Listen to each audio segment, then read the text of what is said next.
Hey everyone, John Sonmez from SimpleProgrammer.com. I'm answering a bunch of videos today, so I think this is like the fourth one I'm doing in this batch here. And this is a little bit of a different question here. So this one is actually about real estate. So I'll just read this email.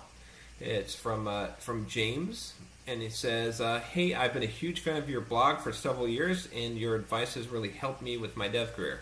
Cool, I like that. I was just wondering if you have any advice for someone who is planning on renting their first property soon. Okay.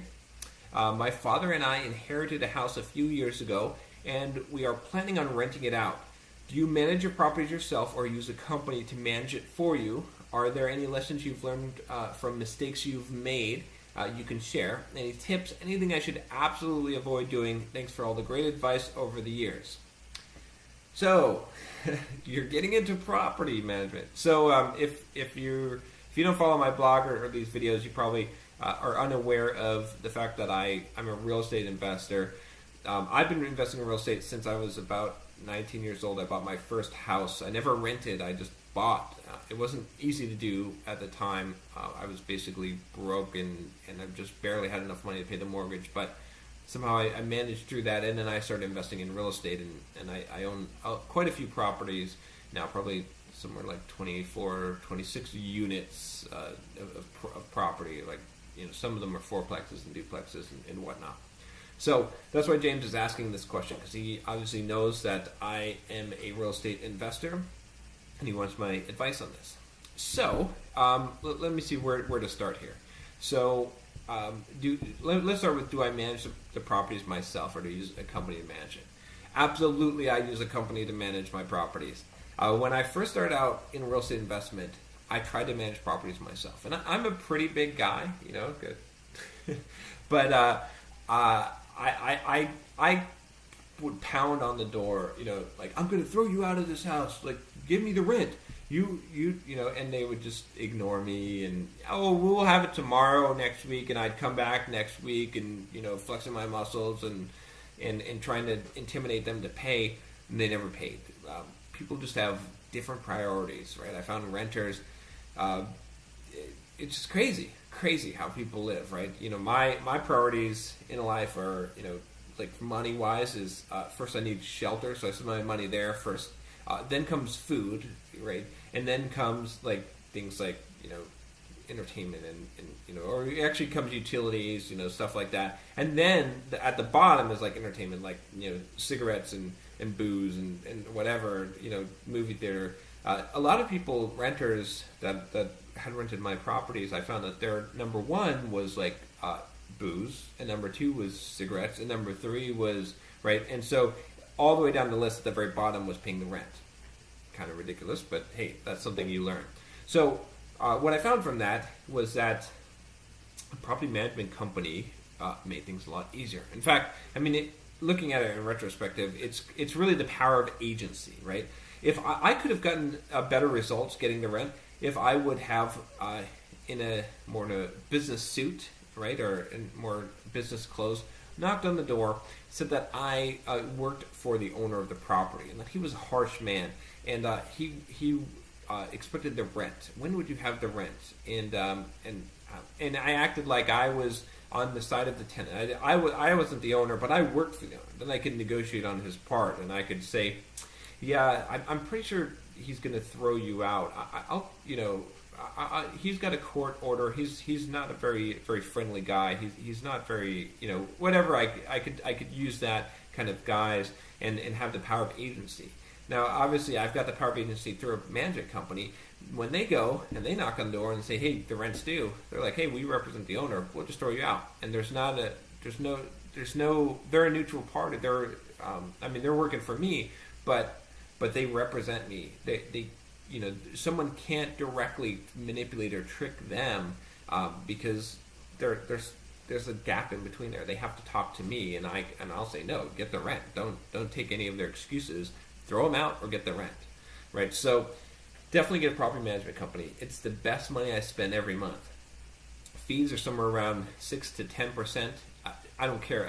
If you don't pick a property management company based on their fee, pick it based on how good they are. I've fired several property management companies in my time, and if you have to pay 10% or more, it's worth it to pay a higher percent, to pay more to have someone manage your property and have them do a good job, because property management companies can cost you a fortune if they have bogus repairs, and they're kind of shady, a lot of them. So they'll do a lot of things like bogus repairs. They won't get things rented. They'll have crappy tenants in there. Make sure it's a quality one. They're probably going to charge more money, but check them out. Check their references. Call up their owners that own the properties, and establish a good relationship from the start with them. When you do hire them, make sure that they know that you're on top of things. You're managing the property management company. It's not like you are just having them manage your properties and you're never touching them. You're not managing the properties, but you're managing the property management company, and that's fine, because that's one thing you have to manage. Let's say when you have 5 properties, it really comes into play. This is one thing you have to manage. Eventually, you get in a relationship and you find the right one, and it's less work. But that's definitely my advice. Make sure you get a property management company. Do it from the start. Don't be penny wise and pound foolish. Like, let them do repairs. You don't want to be up all night, like answering phone calls, fixing plumbing problems, and things like that. Just make sure that you're on top of them, like asking them to account for time and money spent and things like that. Let's see what else here. So, lessons I've learned or mistakes that I made. I think I've shared most of those. The biggest thing, if you've got a property that you've inherited, you won't have to worry about this. But you make money in real estate when you buy, right? This is the key thing, is you don't just go and buy, right? You go and you research the market. But when you do buy, when the numbers line up right, you act quickly. A lot of times I'll make offers on a property before I've even seen it, because I know it's a good deal, or I've made an offer that's low enough that if they accept it or counter it to the right degree, that I know it'll be a good deal. Then I'll go and inspect the property. I'll put a contingency in my contract that says that I need to inspect it physically, and then I'll hire an inspector if it passes my first inspection. And if there's stuff that's not right, I will walk away and I'll lose the inspection money. Big deal. Not a big deal. To do that, you got to be willing to do that. So, along with that, run your numbers. Make sure you know how much rent are you going to get. Reduce that. Assume that you're going to rent it out for 10% under market, right? Because you don't want to have vacancies. Assume all the fees. If you're going to get a mortgage on it, what is it going to cost? What's the taxes? What's the insurance? What's the homeowners association fees? What are the utilities? What's the repair and upkeep? Factor that all in and make sure that it's a good deal on paper before you do it. Because what you don't want to do is buy a property and have it be an alligator that's pulling money out of your pocket. I've been there. I've done that. It's painful. It hurts. The way that you adjust this is you adjust the price down. You make low offers. And, you might have to make 100 offers, and one of them gets accepted. That's the right price for you. And also, you come in with more down payment so that your mortgage is less. Anything you should absolutely avoid doing, or anything you should absolutely avoid doing, I think I've pretty much covered that there. Obviously, you just got to be smart. You got to know the market. There's a couple things I might add to that, which is don't rent to your friends or your family. That's a bad idea, right? You're trying to collect rent from your friends and family. Not going to work. Not going to work out very well. Don't let your friends or family manage the property either. That's not going to work out well either. Don't do any of those kind of things that are going to... you need to be objective, right? You need to be a business person. This is a business. Also, appearances are separate from bottom lines, right? When you look at rental properties, this is a business. What money does it bring in? What does it cost, right? Not how beautiful does it look. I've had some ugly looking properties, and I've seen some friends of mine that have done real estate investment that have bought properties, and they have spent money like making this place look nice for renters that are going to trash the place because they wouldn't live there themselves.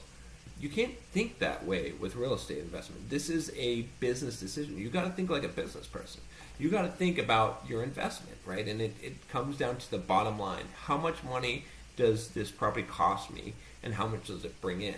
And that's, and think in the long term. That's the other last piece of advice I would give you is you're not going to make short-term money in real estate. If you do, you're going to be working your butt off for it, right? Flipping houses, it's possible, right? And you can make a lot of money, but you're going to be working your butt off to do that. It's going to be just as hard as working a job.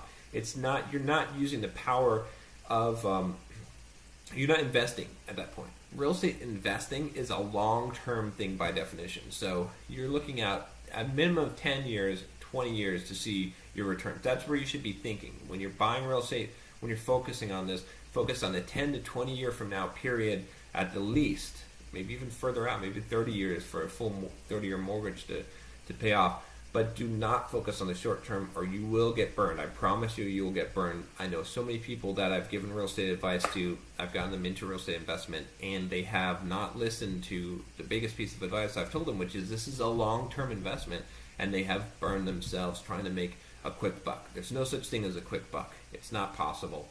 Believe me, if there is possibly a way to make a quick buck without, doing something completely dishonest, and even those are probably not as easy as most people think, tell me about it, because I've tried just about everything. I've been involved in a lot of different business ventures, and from real estate to stock markets to selling products online, entrepreneurship, building companies. It's all hard work if you're going to make a profit. So hopefully that's helpful advice to you. I don't mean to disparage you too much about real estate investment. It's the best investment that you can make. It's great that you're doing this. Just make sure that you think about this and that you do things in the smart way. All right, well, that's it for this video. If you like these kind of videos about, really, I talk about a lot of different things on this channel, from career advice to real estate investment and kind of inspirational type of videos. Don't hesitate to subscribe to the channel, and you'll get these videos from me. Actually, lately it's been more frequently than once a week, even though I said I was gonna cut this down to once a month. But hey, yeah. And if you have any questions, comments, send me an email, leave me a comment below. Take care. Talk to you next time.